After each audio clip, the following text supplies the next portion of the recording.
everybody. Today I am going to be talking to you about contouring, specifically contouring cheekbones.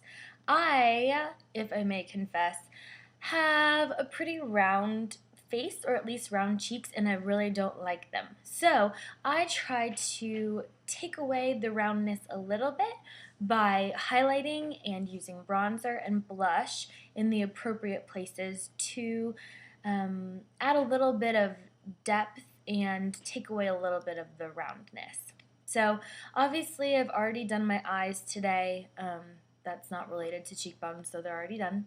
I've also put on my foundation, which is a liquid foundation by Smashbox, and I've concealed all of the necessary places as well. So that base is done. The next thing that I like to do just to set my foundation and concealer in place is to apply a little bit of pressed powder. This, like I said, will set the foundation so it doesn't move, and then it will also take away some of the shine and just add a little bit of matte to my skin as well, so it's not so shiny. So once that is applied, the powder, you can use a translucent powder, a loose powder. Mine's just a tinted pressed powder. Then the next thing we're going to do, sorry, I have a brush fuzz in my nose, is use some highlighter. What I am using is called Watts Up by Benefit, and I don't use this highlighter necessarily every day. Some days if I feel like I want a luminescent look, then I'll do it.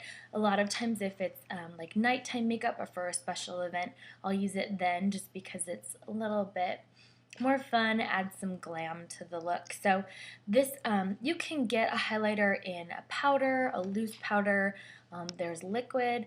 I like this Watts Up because it starts as like a cream and then it turns into a powder, so it blends really nicely.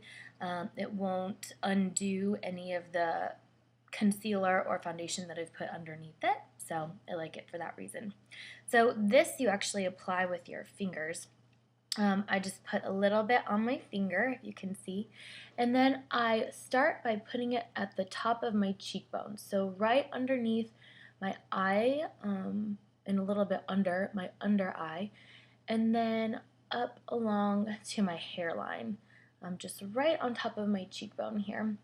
I also like to blend it in with the eyeshadow highlighter that I've put right under my brow, so I like to make that look connected there, like it's all one swoopy motion. What this does though, anything that you highlight will draw light to it.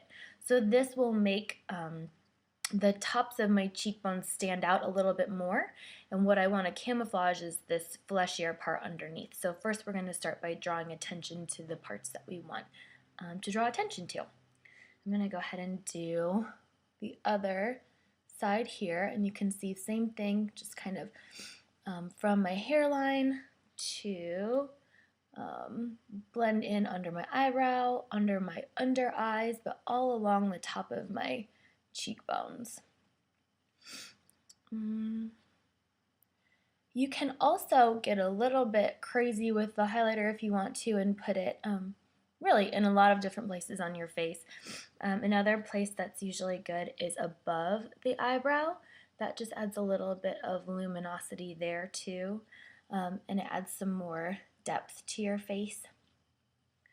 And if you won't be kissing anybody, you can put a little bit at the top of your lip too, and especially in this Cupid's bow here, this point, and that adds a little bit of shine too. So for cheeks though, make sure you put it just at the top of your cheekbone, and you can kind of see the sheen. It's a little bit hard with the computer light, but anyway, highlighter there.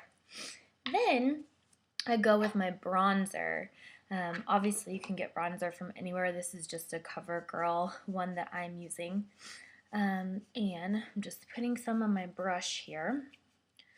Now, they say when you apply blush not to put it underneath your cheekbones like retro 80s style. You know what I'm talking about, ladies.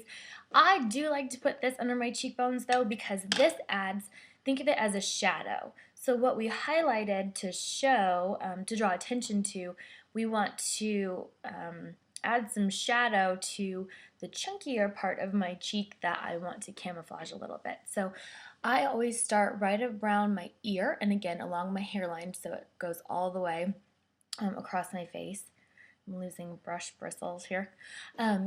So I just start kind of underneath my cheekbone, right in front of my ear, and then just go all the way along until under kind of the apple of my cheek.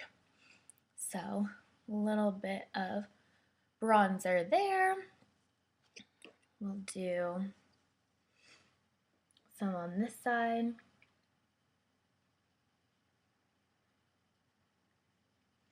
And then to continue contouring my face and just making it look a little bit less round, I also draw it up along my hairline till right about, I don't know, the top of my forehead almost, but not quite to the center. And then just kind of brush and blend it in. The other side, just draw it up and blend it in around to my hairline. Blend it to where I already put it. And then I like to do a little bit under my chin as well. Again, just to add some contour and shadow there.